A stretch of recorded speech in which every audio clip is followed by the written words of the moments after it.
If you need comfort, I want you to go and pull up to your small group, wherever that small group is meeting, whether it's a sub-congregation, you break into small groups for the second half, or whether it's a home somewhere in a home fellowship group. I want you to pray, God, I'm hurting. I want you to bring me comfort, through the body of Christ that I'm about to meet with. There's means and there's source. Please don't get those confused. God who raises the dead can raise your spirit, can get you through your trial. Verse 10. You still with me on this passage? Verse 10.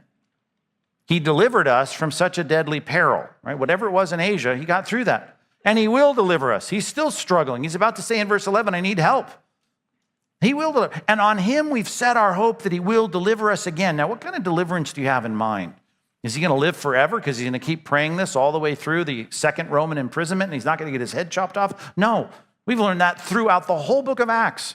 I mean, think about what was going on in the book of Acts. Acts chapter 12, you get one apostle is in prison, the other one gets his head chopped off. James is dead. Or how about John the Baptist? John the Baptist in Matthew 12 gets killed. What, did God not deliver them? When Paul does go to get his head chopped off in 2 Timothy 4, he says, God will bring me safely into his kingdom. He knows being brought safely into his kingdom is a kind of deliverance. Look up again at verse number 7.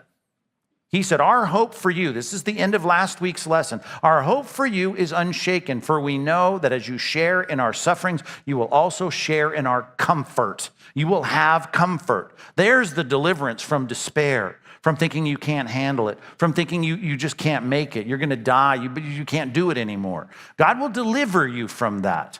He will. That's what the Bible promises. Paul ends up getting a no from God 3 times in 2 Corinthians 12. You remember that? I prayed that this thorn of the flesh would go away. And God says, no, you're going to live with a chronic illness.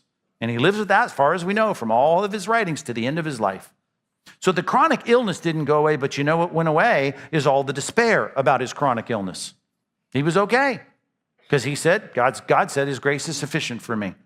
He could stand up straight. Though the outer man is decaying, and certainly in his mind, certainly must have been his chronic disease, the inner man is being renewed day by day.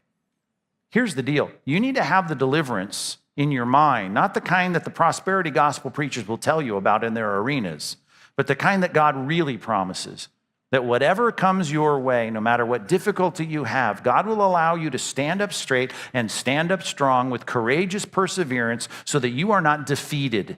One day you're going to die.